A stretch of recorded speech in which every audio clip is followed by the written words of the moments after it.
প্রিয় ভাই বোনেরা, আরেকটি পরিকল্পনার কথা আপনাদেরকে বলতে চাই। নারীদের কথা বলেছি, কৃষকদের কথা বলেছি, শিশুদের কথা বলেছি, তরুণদের কথা বলেছি, যুবকদের কথা বলেছি।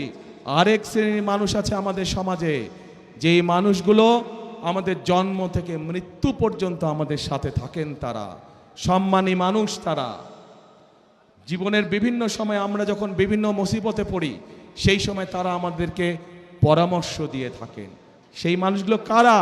সেই মানুষগুলো হচ্ছে আমাদের বিভিন্ন মসজিদ, বিভিন্ন মাদ্রাসার ইমাম সাহেবরা, খতিব সাহেবরা, মুয়াজ্জিম সাহেবরা।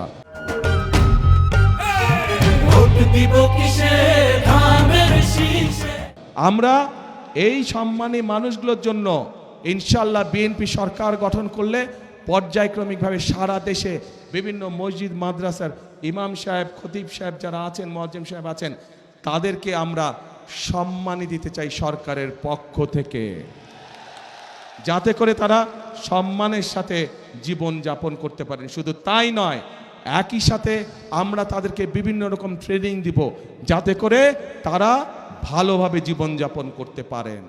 এই পরিকল্পনা ভালো লেগেছে আপনাদের কাছে? ইনশাআল্লাহ। তো এখন ভাই বোনেরা, 12 তারিখে তো আপনারা কি করবেন? হ্যাঁ, ধানের শীষে ভোট দিবেন। যাবেনটা কখন? ভোট দিতে কয়টার সময় যাবেন? দুপুর 12টায়? ও, দুপুর 11টায়? সকাল 9টায়? তো কখন?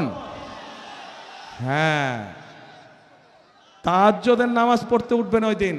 আল্লাহর কাছে রহমত চাইবেন যে যাতে সারা দেশের ধানের শীষ জয়যুক্ত হতে পারে। এই রহমত চাইবেন আল্লাহর কাছে।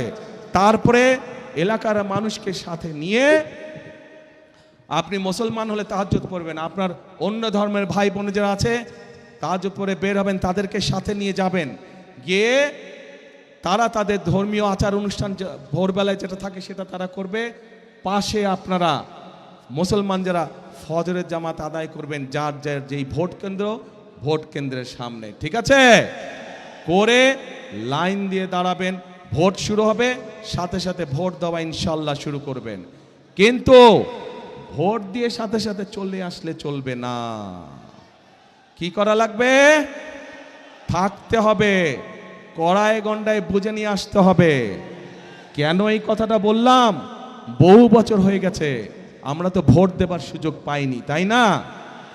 যেহেতু আমরা ভোট দেবার সুযোগ পাইনি, এর আগে আমাদের ভোট বিভিন্ন জন বিভিন্নভাবে লুটপাট করে নিয়ে গিয়েছে। এবার সেই জন্য আমাদেরকে সজাগ থাকতে হবে, যাতে কেউ আমাদের ভোট লুটপাট করে নিয়ে যেতে না পারে। পারবেন তো পাহারা দিয়ে সতর্ক থাকতে? ইনশাআল্লাহ।